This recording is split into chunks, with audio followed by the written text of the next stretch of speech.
Hello दोस्तों, नमस्कार। कैसे हैं आप लोग? उम्मीद करते हैं बहुत अच्छे होंगे और अपनी तैयारी को बेहतर तरीके से कर रहे होंगे। दोस्तों, आज की श्रृंखला आपके लिए बहुत ही महत्वपूर्ण है और ये कुछ क्वेश्चंस हैं जो एग्ज़ाम में आने वाले हैं और ये एग्ज़ाम की दृष्टि से बहुत ही महत्वपूर्ण है। तो आप अपनी पेन कापी लेकर बैठ जाइए और आइए हमारे साथ मिल करके इस श्रृंखला को आगे बढ़ाते हैं। तो जैसा कि पहला प्रश्न है, राष्ट्रीय पर्यावरण अभियांत्रिकी शोध संस्थान अर्थात नीरी कहाँ पर अवस्थित है? दोस्तों, यहाँ कह रहा है नीरी कहाँ अवस्थित है? कह रहा है बेंगलोर, हैदराबाद में, नागपुर में, नई दिल्ली में। तो दोस्तों, इसका आंसर है नागपुर में, जो पड़ेगा आपका महाराष्ट्र में। अगले प्रश्न को बढ़ते हैं। अगला प्रश्न बहुत ही महत्वपूर्ण है। कह रहा है विश्व मौसम विज्ञान संगठन का मुख्यालय कहाँ स्थित है? दोस्तों, ऑप्शन है जेनेवा में, रोम में, सिडनी में, टोक्यो में। तो यह आपका उत्तर हो जाएगा जेनेवा में।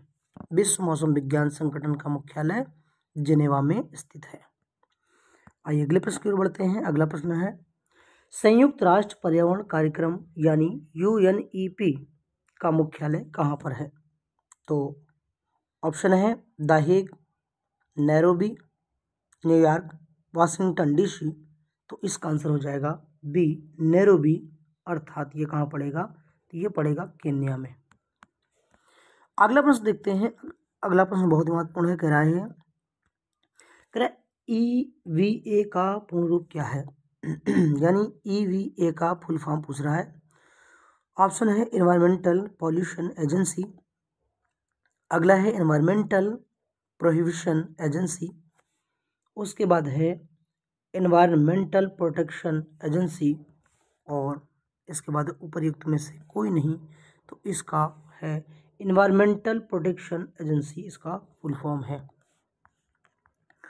दोस्तों, अगला प्रश्न की ओर बढ़ते हैं। अगले प्रश्न है हमारा ग्रीन पीस इंटरनेशनल का मुख्यालय कहाँ स्थित है? तो ग्रीन पीस इंटरनेशनल का मुख्यालय कहाँ स्थित है? तो पहला है एम्स्टर्डम, फिर है कैनबरा, उसके बाद ओटावा और उसके बाद नागासाकी। तो दोस्तों, इसका आंसर है एम्स्टर्डम है। ठीक है ना? एम्स्टर्डम में पड़ेगा, जो पड़ेगा नीदरलैंड में। अगला है दक्षिण गंगोत्री क्या है? तो दक्षिण गंगोत्री क्या है? तो यह है आंध्र प्रदेश की नदी घाटी है, अंटार्कटिक में भारतीय शोध संस्थान है, गंगोत्री के दक्षिण में गंगा नदी का द्वितीय स्रोत है और अगला है अंटार्कटिका के निकट हिंद महासागर में द्वीप।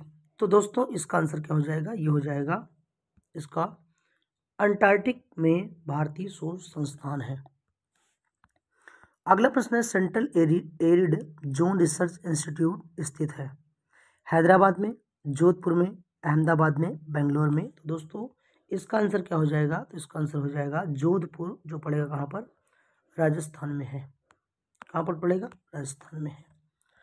अगला प्रश्न है Indian institute of ecology and environment अवस्थित है, यानी ये पर कहाँ पर है ये?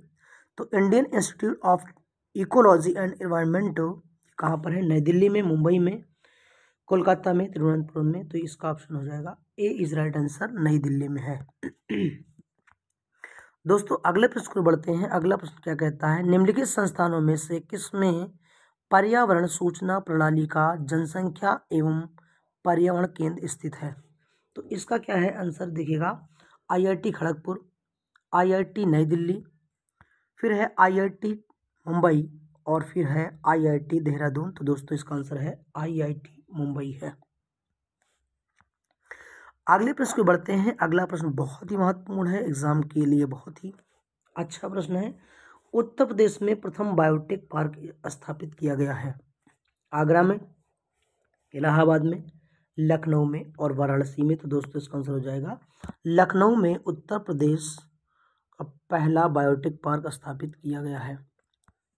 आइए इसी के साथ अगले प्रश्न पर बढ़ते हैं। अगला प्रश्न है कह रहा है बर्ड लाइफ इंटरनेशनल नामक संगठन के संदर्भ में निम्नलिखित में से कौन सा कथन सही है? देखिए, ये प्रश्न किस प्रकार के हैं। तो ये इसमें ऑप्शन ये 3 दिए गए हैं और फिर यहाँ पर आंसर ABCD करके दिया गया है। तो यहाँ सवाल क्या है देखिएगा, कह रहा बर्ड लाइफ इंटरनेशनल नामक संगठन के संदर्भ में निम्नलिखित में से कौन सा कथन सत्य है, यानी कह रहा है कौन सा सही है। तो पहला है यह संरक्षण संगठनों की विश्वव्यापी भागीदारी है। दोस्तों, ये आपका सही है। जैव विविधता हॉटस्पॉट की संकल्पना इस संगठन से शुरुआत हुई है, बिल्कुल गलत है। अगला, यह महत्वपूर्ण पक्षी एवं जैव विविधता क्षेत्र important bird and biodiversity areas के रूप में ज्ञात या निर्दिष्ट स्थलों की पहचान करता है दोस्तों। तो यह भी आपका क्या है, यानी सही है। इसका मतलब कौन सही है, 1 और 3 सही है। 1 और 3, तो ऑप्शन क्या हो जाएगा, option number C is right answer. 1 और 3 सही हो जाएगा। आइए इसके साथ अगले प्रश्न की ओर बढ़ते हैं। तो अगला प्रश्न क्या है, अगला प्रश्न कह रहा है बान सम्मेलन निम्नलिखित में से किससे संबंधित है। तो पहला कह रहा है प्रवासी प्रजातियों के संरक्षण की अंतर सरकारी संधि से है। फिर कह रहा है लुप्त प्राप्त प्रजातियों के संरक्षण से है। अगला है वन्य जीवों एवं वनोत्पादों की तस्करी पर रोक से है। अगला है उपर्युक्त में से कोई नहीं। तो दोस्तों इसका आंसर हो जाएगा ए, राइट आंसर हो जाएगा प्रवासी प्रजातियों के संरक्षण की अंतर सरकारी संधि से संबंध है किसका, बान सम्मेलन का। अगले प्रश्न को बढ़ते हैं। अगला प्रश्न क्या कहता है, अगला है नीचे दिए गए कथनों में से वेटलैंड्स इंटरनेशनल के संदर्भ में सत्य कथन या कथनों की पहचान कीजिए। किसके लिए, वेटलैंड की बात कर रहा है। कह रहा है यह एक गैर लाभकारी संस्था है। अगला है यह सरकार तथा निजी क्षेत्रकों से वित्तीय सहायता प्राप्त करता है। अगला है भारत 1982 से ही इस अभिसमय की पक्षकार पार्टी है। और अगला है उपर्युक्त सभी। दोस्तों इसका आंसर हो जाएगा उपर्युक्त सभी, क्योंकि यह क्या है, एक गैर लाभकारी संस्था है।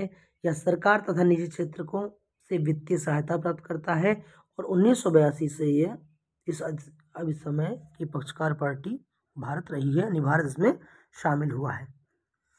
अगले प्रश्न को बढ़ते हैं। अगला प्रश्न क्या कहता है, अगला प्रश्न है, इसमें भी क्या है, ये क्वेश्चन दिए गए हैं और फिर ऑप्शन है और इसके आगे फिर और भी ऑप्शन दिए गए हैं। तो कह रहा है निम्नलिखित कथनों पर विचार कीजिए। अंतर्राष्ट्रीय संगठन, पहला है अंतर्राष्ट्रीय संगठन ग्रीन पीस की स्थापना कनाडा में हुई थी। पहला ये दिया गया है, तो बिल्कुल ये सही है, कनाडा में हुआ था। अगला है ग्रीन पीस का प्रमुख उद्देश्य पर्यावरण तथा प्रकृति की रक्षा के लिए सरकारों की उन औद्योगिक नीतियों में परिवर्तन लाना है जो पर्यावरण के लिए खतरा उत्पन्न कर सकते हैं। तो आपका ये भी उत्तर सही हो जाएगा, यानी कह रहा है इनमें कौन सा सही है, तो 1 और 2 दोनों आपका उत्तर सही हो जाएगा, यानी सी इज राइट आंसर हो जाएगा। आइए अगले प्रश्न को बढ़ते हैं। तो अगला क्या है, ग्रीन पीस के संदर्भ में असत्य कथन की पहचान कीजिए। दोस्तों कह रहा है असत्य कौन सा है, कह रहा है ग्रीन पीस के संदर्भ में असत्य कथन की पहचान कीजिए। पहला है यह एक स्वतंत्र और गैर सरकारी संस्था है।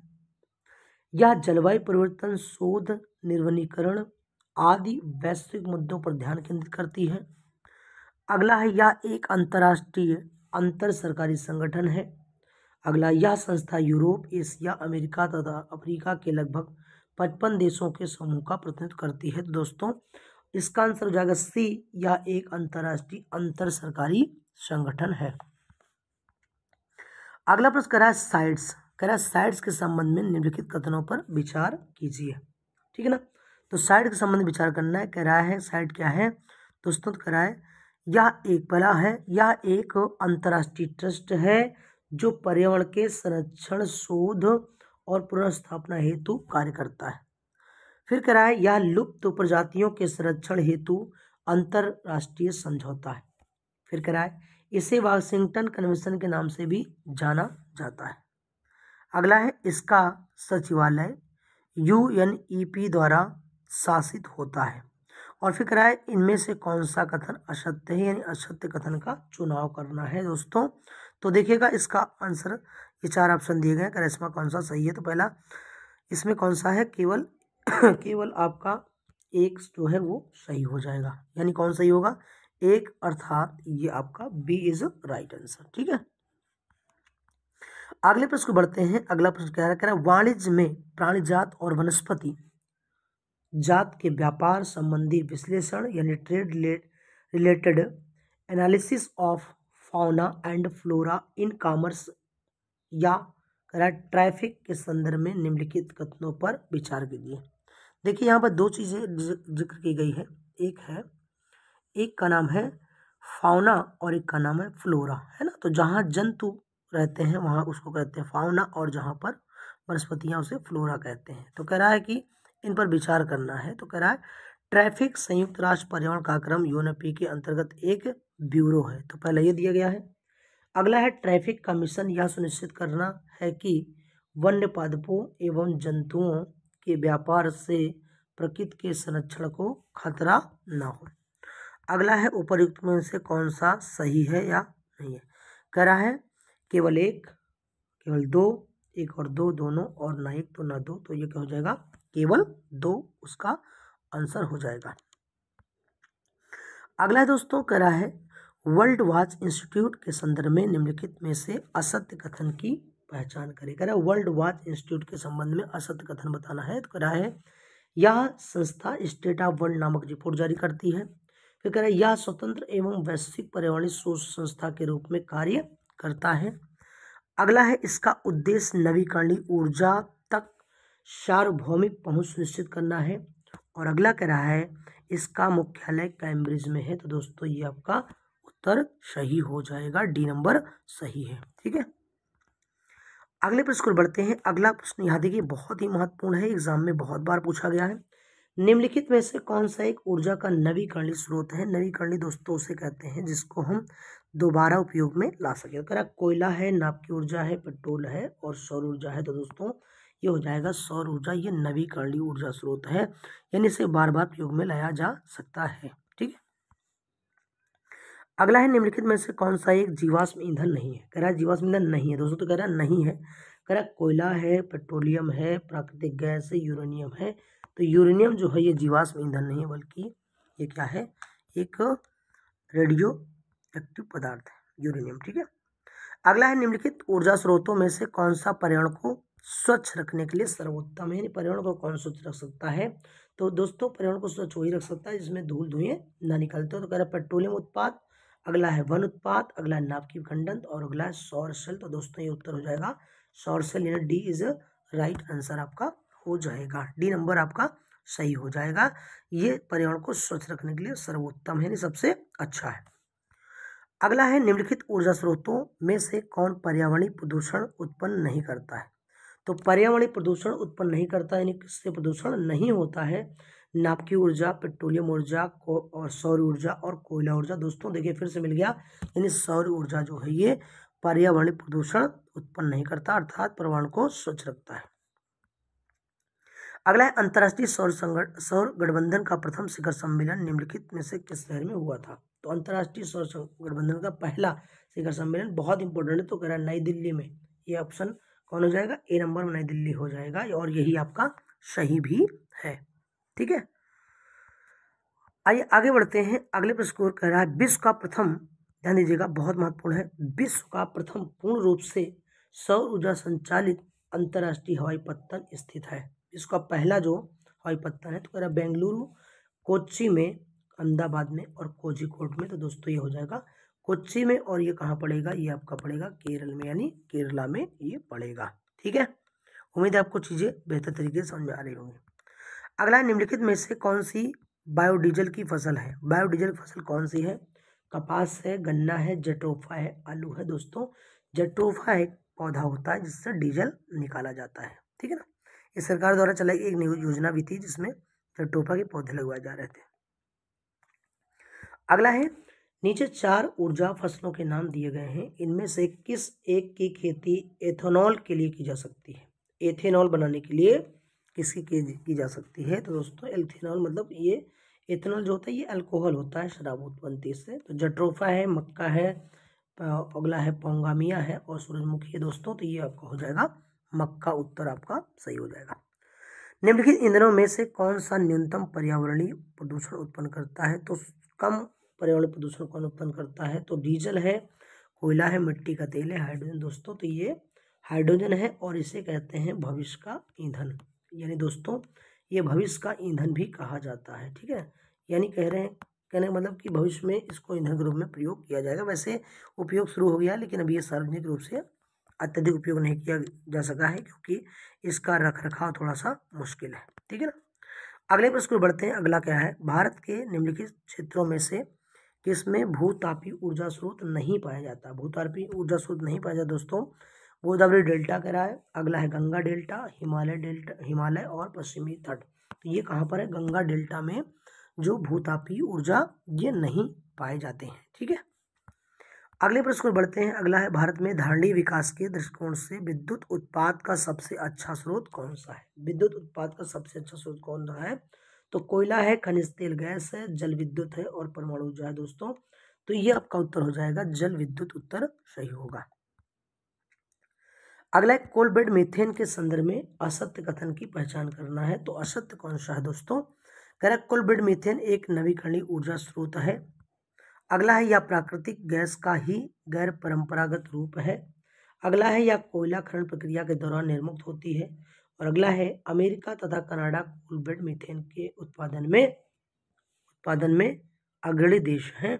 तो दोस्तों यहाँ पर गलत कौन सा हो जाएगा, ये कोल बेड मीथेन एक नवीकरणीय ऊर्जा स्रोत है, ये गलत है क्योंकि ये नवीकरणीय नहीं बल्कि अनवीकरणीय माने जाते हैं। ठीक है, तो उम्मीद है चीज़ें आपको अच्छे समझ में आ रही होगी। अगले प्रश्न की ओर बढ़ते हैं और अगला प्रश्न क्या कहता है, आइए देखते हैं।